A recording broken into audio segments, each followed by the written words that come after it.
لیلۃ القدر ملی بھی اس امت کو اور پچھلی امتوں کو ایسی رات کوئی نہیں ملی کہ وہ جاگ لیں تو 83 سال سے بہتر ہو اس کی عبادت۔ اور جبریل فرشتوں کے ساتھ اترتے ہیں اور جتنے لوگ لیلۃ القدر میں جاگ رہے ہوتے ہیں اور عبادت کر رہے ہوتے ہیں ان سے مصافحہ کرتے ہیں۔ اتنے فرشتے اترتے ہیں کہ زمین تنگ ہو جاتی ہے، زمین تنگ ہو جاتی ہے۔ سارے فرشتے صبح صادق پر اکٹھے ہو جاتے ہیں اور جبریل سے پوچھتے ہیں کہ اللہ تعالیٰ نے امت محمد کے لیے کیا فیصلہ کیا؟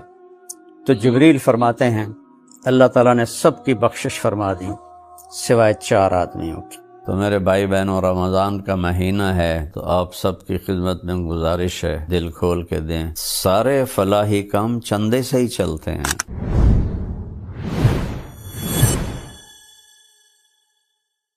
السلام علیکم ورحمۃ اللہ وبرکاتہ۔ اعوذ باللہ من الشیطان الرجیم، بسم اللہ الرحمن الرحیم۔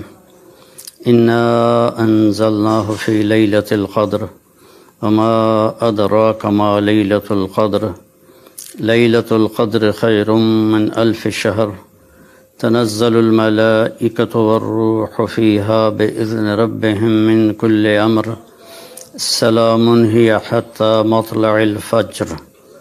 صدق اللہ العظیم۔ میرے محترم بھائی اور دوستو، بہنوں، عزیزو، اللہ تبارک و تعالیٰ نے رمضان المبارک تو ہر امت کو دیا اور ان کے روزے بھی شدید تھے کہ افطاری سے افطاری ہوتی تھی، سحری اس میں نہیں ہوتی تھی۔ ہمارے لیے اللہ نے آسانی کی کہ اس میں سحری بھی رکھ دی، افطاری بھی رکھ دی، تو صرف کھانے کا ٹائم بدلا ہے۔ کچھ پیاس برداشت کرنی پڑتی ہے گرمیوں میں، کچھ بھوک، اور اس میں اللہ تعالیٰ نے ہمیں قیام اللیل دیا، جس کو اب عرف میں تراویح کہتے ہیں۔ تو پہلی امتوں پر تراویح نہیں تھی کہ وہ اپنی کتاب کے حافظ نہیں ہوتے تھے، صرف نبی اپنی کتاب کا حافظ ہوتا تھا۔ اللہ تعالیٰ نے ہمارے لیے قرآن ایسا آسان فرمایا کہ دنیا کی واحد کتاب ہے جو بچہ یاد کرتا ہے اور اسے کچھ سمجھ میں نہیں آتا کہ وہ کیا پڑھ رہا ہے اور کیا یاد کر رہا ہے۔ عرب بچہ تو سمجھتا ہے کہ وہ کیا پڑھ رہا ہے، لیکن آج کے عرب بچے بھی اس قرآن کی عربی سے ناواقف ہیں، تو عربی غیر عربی برابر ہو گئے ہیں، لیکن 30 پارے 6200 کچھ آیات یاد ہو جانا اس طرح کہ الحمدللہ سے شروع ہو کر والناس تک بچہ پڑھتا ہے اور کہیں بھی غلطی نہیں آتی۔ تو اللہ نے ہمیں قرآن دیا، قیام اللیل دی، اور ایک رات دی آخری 10 دن میں۔ اس کے پیچھے ایک کہانی ہے۔ اللہ کے محبوب صلی اللہ علیہ وسلم نے فرمایا کہ بنو اسرائیل میں 4 انبیاء ایسے گزرے ہیں جنہوں نے 80 سال مسلسل اللہ کے راستے میں جہاد کیا۔ تو صحابہ افسردہ اور غمگین ہو کر کہنے لگے یا رسول اللہ، ہماری تو عمر ہی 80 سال نہیں ہوتی، اکثر تو اس سے پہلے ہی گزر جاتے ہیں، تو ہم ان کو کیسے پہنچ سکتے ہیں؟ تو ابھی یہ فضا باقی تھی کہ جبریل نازل ہو گئے، اور یہ جو میں نے ابھی سورۃ القدر کی تلاوت کی ہے، یہ سورت لے کر پہنچے کہ بے شک ہم نے اسے شب قدر میں اتارا، اور آپ کو کچھ پتہ ہے کہ شب قدر کیا ہے؟ شب قدر 1000 مہینوں سے بہتر ہے۔ فرشتے اور جبریل اس میں اترتے ہیں اللہ کی اجازت سے، ہر امر کو لے کر، اور یہ باقی رہتی ہے یہاں تک کہ صبح صادق ہو جائے۔ ایک رات کی بندگی 83 سال سے اس کی عبادت زیادہ اللہ شمار فرماتا ہے۔ ہمارے پاکستان میں بلکہ بر صغیر میں 27 کی رات کو فکس کر دیا گیا ہے کہ یہ شب قدر ہے۔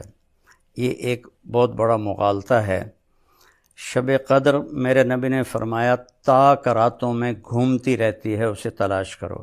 21 بھی ہو سکتی ہے، 23 بھی ہو سکتی ہے، 25 بھی ہو سکتی ہے، 27 بھی ہو سکتی ہے، 29 بھی ہو سکتی ہے۔ جب ہمارے نبی پر اللہ تعالیٰ نے قرآن اتارا تو رمضان کا مہینہ تھا، انا انزلناہ فی لیلۃ القدر، اور پیر کی رات تھی اور 21 رمضان المبارک تھی، اور آپ کی عمر مبارک اس وقت 40 سال 6 مہینے اور 10 دن تھی۔ جب جبریل غار حرا میں ایک دم ظاہر ہوئے اور ان کا اقرأ بسم ربک الذی خلق، تو جتنی آسمانی کتابیں ہیں وہ اللہ نے رمضان میں اتاری، لیکن لیلۃ القدر میں صرف قرآن اترا، اور لیلۃ القدر ملی بھی اس امت کو اور پچھلی امتوں کو ایسی رات کوئی نہیں ملی کہ وہ جاگ لیں تو 83 سال سے بہتر ہو اس کی عبادت۔ یہ اس امت کو صرف ملی ہے۔ اور اس رات میں اللہ تعالیٰ کی بخشش عام ہوتی ہے، اور جبریل فرشتوں کے ساتھ اترتے ہیں، اور جتنے لوگ لیلۃ القدر میں جاگ رہے ہوتے ہیں اور عبادت کر رہے ہوتے ہیں ان سے مصافحہ کرتے ہیں۔ کوئی تلاوت کر رہا ہے، کوئی دعا مانگ رہا ہے، کوئی تسبیح پڑھ رہا ہے، کوئی نفل پڑھ رہا ہے، تو ان سب سے وہ مصافحہ کرتے ہیں، لیکن مصافحہ جس سے ہو رہا ہے اسے پتہ نہیں چلتا، لیکن غیب میں یہ سارا سلسلہ چل رہا ہوتا ہے۔ میں نے جب میرا ایک دوست مجھے 3 دن کے لیے لے گیا 27 اکتوبر 1971، اور میں صرف 3 دن کے لیے گیا، اور 3 دن سے اللہ نے میری دنیا بدلی اور میں نے 4 مہینے کر دیے۔ تو رمضان جب شروع ہوا تو ہم بارڈر کے ساتھ ہماری یہ پیدل جماعت چل رہی تھی، اور رمضان کا مہینہ تھا اور بہت مشکل سفر تھا۔ لوگ انتہائی غلط فہمی کا شکار تھے کہ یہ وہابی ہیں، یہ گستاخ رسول ہیں، ہمیں گالیاں نکالتے، ہمارے بستر اٹھا کے باہر پھینک دیتے، اور ایک جگہ تو ٹوکے کہاڑیاں لے کر وہ ہمیں مارنے کے لیے آ گئے۔ تو اس طرح کا باہر کی فضا تھی۔ ہمیں وہ آٹا نہیں دیتے تھے، سبزی نہیں دیتے تھے، چاول نہیں دیتے تھے۔ 3-3 4-4 میل ان بستیوں میں جا کے جہاں کسی کو پتہ نہ ہو ہمارا، وہاں سے ہم آٹا لیتے، چاول لیتے، سبزی لیتے۔ ہمیں دودھ نہیں دیتے تھے چائے بنانے کے لیے، اور ایک چھاپ لگی ہوئی تھی کہ یہ وہابی ہیں، ان کو کچھ نہیں دینا۔ اور سفر پیدل تھا ہمارا، تو ہم پیدل چل کے ایک بستی میں پہنچے تو بہت تھکاوٹ تھی، ہم صفوں پر ہی لیٹ گئے اور سو گئے۔ تو کھڑ کھڑ کی آواز آئی، میری آنکھ کھلی تو ہمارا امیر پہلے اٹھا ہوا تھا، وہ اردو سپیکنگ تھا۔ میری اصل زبان یہ چناوڑی تھی، جس کو جانگلی کہتے ہیں، جانگلی زبان، تو وہ علاقہ جانگلی زبان کا تھا۔ تو 5-6 فٹ کے جوان کہاڑیاں، ٹوکے، چھریاں لے کے کھلوتے۔ تو وہ فوت ہو گئے ہمارے امیر نیاز محمد ڈوگر رحمۃ اللہ علیہ۔ کہنے لگے، او بھائی طارق جمیل، ان کو سمجھاؤ بھائی، دیکھو یہ کیا کر رہے ہیں، ان سے بات کرو۔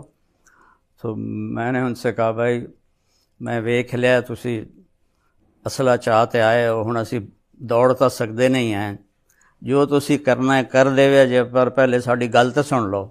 تو ان کی تھوڑی اجنبیت دور ہوئی کہ ان کی زبان میں ایک اس وقت تو میری 18 سال عمر تھی، ایک لڑکا بات کر رہا ہے تو ایک دوسرے کو دیکھنے لگے تو آخر لگے آندھا تھا ٹھیک ہے سنتا لے یہ کی آندھن، تو آ کے بیٹھ گئے اسی طرح کلہاڑیاں اور ٹوکے ہاتھ میں۔ تو میں نے اپنی ہی زبان میں ان سے بات شروع کی، اب یاد نہیں میں نے کیا بات کی، لیکن ایک اٹھا کلہاڑی پھینک کے آیا، دوسرا ٹوکا پھینک کے آیا، تیسرا چھرا پھینک کے آیا، سارا انہوں نے اسلحہ باہر پھینک دیا اور کہنے لگے آج شام دی افطاری تہاڈی اسی کراونی۔ تو میں آخیا یہ پہلے ٹوکے چاہتے کیوں آ گیا ٹکن واسطے؟ کہ ساڈے مولوی سانوں آخیا یہ وابی ہیں انہوں ٹک چھڈو، انہوں مارنا بھی ثواب ہے، اسا تا اس پر آیا سے۔ پھر ہم 2 دن وہاں رہے، انہوں نے ہمیں سحری بھی کھلائی، افطاری بھی کھلائی اور اگلے گاؤں تک چھوڑنے گئے۔ تو میں بتانا اس میں یہ چاہتا تھا کہ میں نے پہلے روزے سے دعا مانگنی شروع کی، یا اللہ پیدل سفر ہے، مشقت کا سفر ہے، شب قدر 5 راتوں میں آتی ہے، جس رات میں وہ آئے رات تو مجھے جگا دے، میں 5 راتیں نہیں جاگ سکتا، پیدل چل کے آتے ہیں، آگے لوگ دھکے دیتے ہیں، تو جو رات آنے والی ہو نا یا اللہ مجھے اس میں جگا دینا۔ تو 21 کی رات تھی اور ہم ایک گاؤں میں تھے، وہ اہل حدیث کا گاؤں تھا، انہوں نے ہمیں نہیں نکالا، انہوں نے ہمیں عزت سے رکھا بھی صحیح۔ تو رات کے 12 بجے مجھے کسی نے یہاں ہاتھ دے کر ایسے اٹھا دیا، تو میں یوں اٹھا، اور یہ دسمبر کا مہینہ تھا، تو میں نے ادھر دیکھا، میں کہ میں نے کیا اٹھایا ہے؟ پھر میں نے گھڑی دیکھی تو رات کے 12 بج رہے تھے، تو میں نے رضائی دوبارہ اوپر لے کر میں لیٹ گیا، تو سرانے پر سر رکھتے ہی مجھے خیال آیا کہ آج تو 21 کی رات ہے۔ ایک دم میں اٹھا، رضائی باہر پھینکی اور بھاگ کے باہر نکلا، تو روشن رات تھی، 21 کو چاند تو نہیں ہوتا ہے لیکن روشن، اور سردی نام کی شے کوئی نہیں تھی۔ یہ بھی ایک علامت ہے کہ معتدل رات ہوتی ہے، اس رات میں نہ گرمی ہوتی ہے نہ سردی ہوتی ہے۔ تو میں نے اس ایک دعا پہ زور لگایا، یا اللہ مجھے ساری زندگی کے لیے قبول کر لے، ساری زندگی کے لیے قبول کر لے۔ سحری تک میں یہ دعا کرتا رہا۔ اب یہ تو موت پہ پتہ چلے گا کہ قبول ہوئی یا نہیں ہوئی، لیکن اللہ نے میرا ہاتھ پکڑ کے چلا دیا، نصف صدی گزر چکی ہے۔ تو صبح جب ہم اٹھے اور اگلی بستی جانے لگے یا اسی میں ہم ٹھہر رہے تھے، تو مجھے خیال آنے لگا یہ تو کی دعا منگی، تو ڈاکٹر بن رہے ہیں، تو یہ تو کی مانگ لیا کہ یا اللہ میں نے ساری زندگی واسطے قبول فرما۔ تو یہ ایسے کشمکش۔ پھر میں نے کہا جی اللہ نے منظور ہویا تو میں نے قبول کر لوے گا، نہیں تو ڈاکٹر تو پئی ہے پڑھ لیساں ڈاکٹر بن جاساں۔ تو 4 مہینے کے آخر میں اللہ نے میرا کانٹا بدلا اور میرے ذہن میں آ گیا کہ میں نے عالم بننا ہے۔ تو میں یہ کہنا چاہتا تھا کہ وہ انشاءاللہ وہ 21 کی رات تھی، میرا دعویٰ تو نہیں، لیکن ساری نشانیاں، اور پھر اس میں میری یہ دعا ایسے قبول ہوئی کہ آج 53 سال ہو چکے ہیں، اللہ مجھے اس میں چلا رہا ہے، اس کا احسان ہے۔ آپ سے بھی دعا کی درخواست ہے اللہ موت تک اس میں چلاتا رہے۔ تو آپ سے گزارش ہے کہ اس رات کو قیمتی بنائیں۔ تو قدر کے جو معنی ہیں نا وہ اس ساری صورت میں آتے ہیں، انا انزلناہ فی لیلۃ القدر، ہم نے اسے ایک قدر کہتے ہیں، یہ تو بڑی قدر والا ہے، بڑی شان والی رات میں اتارا۔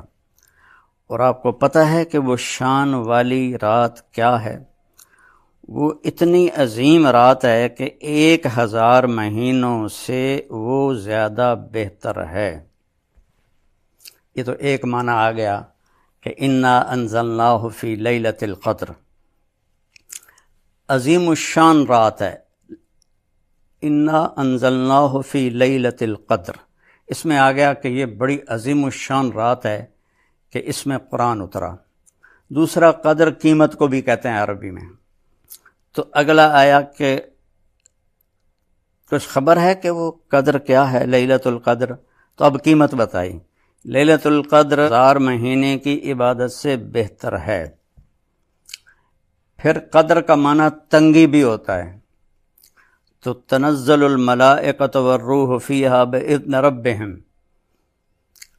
اس میں بتایا کہ وہ رات اتنے فرشتے اترتے ہیں کہ زمین تنگ ہو جاتی ہے، زمین تنگ ہو جاتی ہے۔ اور پھر قدر مسافت کو بھی کہتے ہیں، تو بتایا کہ اس کی مسافت کیا ہے، اس کی مسافت ہے صبح صادق تک یہ باقی رہتی ہے۔ تو قدر کے جتنے عربی میں معنی ہیں وہ سارے اس صورت میں اللہ نے گھمائے۔ تو اللہ ہمیں اس رات کی قدردانی کی توفیق عطا فرمائے۔ یہ بہت عظیم رات ہے، یہ 3 راتیں پیچھے ہیں۔ یہ جو بھائی بہن جاگ لے گا، اعتکاف والوں کے لیے ایک فضیلت ہے کہ یہ اگر سو بھی رہے ہوں تو ان کی عبادت کا اجر ہی لکھا جاتا ہے۔ جو ہماری مستورات اپنے گھر میں اعتکاف میں بیٹھی ہیں، ہمارے بھائی جو مسجدوں میں اعتکاف میں بیٹھے ہیں، جو حرمین میں اعتکاف میں بیٹھے ہیں، اعتکاف والے کی یہ خصوصیت ہے کہ یہ سو بھی رہا ہو تو اس کی عبادت ہی لکھی جاتی ہے۔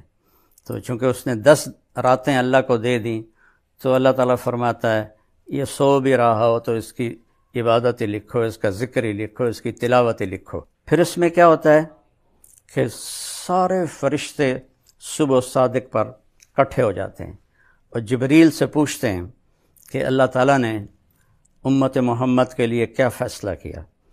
تو جبریل فرماتے ہیں اللہ تعالیٰ نے سب کی بخشش فرما دی سوائے 4 آدمیوں کی۔ 4 آدمیوں کی بخشش نہیں ہوئی کا مطلب یہ ہے کہ وہ ایک مخصوص گناہ کر رہے ہیں، جب تک وہ گناہ کر رہے ہیں ان کی معافی نہیں ہے۔ اگر وہ توبہ کر لیں گے تو وہ بھی معاف ہو جائیں گے۔ سب سے پہلا ہے مدمن خمر، شراب پینے والا۔ شراب پینے والا مغرب پر توبہ کر لے تو ساری زندگی کی شراب معاف ہو جائے گی۔ عاق الوالدین، والدین کو تکلیف دینے والا اور انہیں دکھی کرنے والا، وہ بھی اگر 1 گھنٹہ پہلے ماں باپ کے پاؤں پڑ کے معافی مانگ لے تو رات میں اس کی بھی بخشش ہو جائے گی۔ تیسرا قاطع الرحم، رشتہ داروں سے، خونی رشتوں سے لڑنے والا، سینگ اڑانے والا، بھائیوں سے، بہنوں سے، چاچا، ماموں، دادا، دادی، نانا، نانی، یہ سارے خون کے رشتے ہیں، پھوپھی، یہ ٹوٹتے نہیں ہیں۔ تو ان سے جو بدتمیزی کرتا ہے ایک اس کی بخشش نہیں ہوتی، معافی مانگ لے تو اس کی بھی ہو جائے گی۔ اور چوتھا ہے مشاحن، مشاحن ہوتا ہے کینہ رکھنے والا۔ اور کینہ کیا ہوتا ہے کہ ایک ہوتا ہے بغض کہ مجھے فلاں سے نفرت ہے، اور کینہ یہ ہوتا ہے کہ نفرت بھی ہو اور اس کو نقصان پہنچانے کی نیت بھی ہو، پکی نیت ہو کہ میں نے میری داڑ ایٹھ ایک باری آ جائے پھر ویکھیا جے میں کی کریں نا، یہ کہ دوسرے کو نقصان پہنچانے کا عزم رکھنے والا، پکا ارادہ رکھنے والا، ایک اس کی بخشش نہیں ہوتی۔ یہ بھی توبہ کر لے تو اس کی بھی ہو جاتی ہے۔ تو اس طرح ساری دنیا کے مسلمان اپنی بخشش کروا سکتے ہیں۔ کوئی غیر مسلم توبہ کر کے اسلام قبول کر لے تو اس کے لیے بھی بخشش کا دروازہ کھول دیا جاتا ہے۔ تو بھائیو، اللہ نے جناب رسول اللہ صلی اللہ علیہ وسلم کے طفیل ہمیں اتنی چھوٹ دی ہے، ہمارے لیے اتنی آسانیاں کی ہیں کہ ہم سوچ بھی نہیں سکتے۔ ایک حدیث یاد آ گئی، باقی تو میرے نبی کے برکتیں تو گنتی سے اوپر ہیں۔ یہ آیت آئی من جاء بالحسنۃ فلہ عشر امثالھا، جو ایک نیکی کرے گا ہم 10 لکھیں گے۔ اب یہ ایک عالمی فضیلت تھی سب دنیا کے اہل ایمان کے لیے جو پہلے ہم سے گزرے۔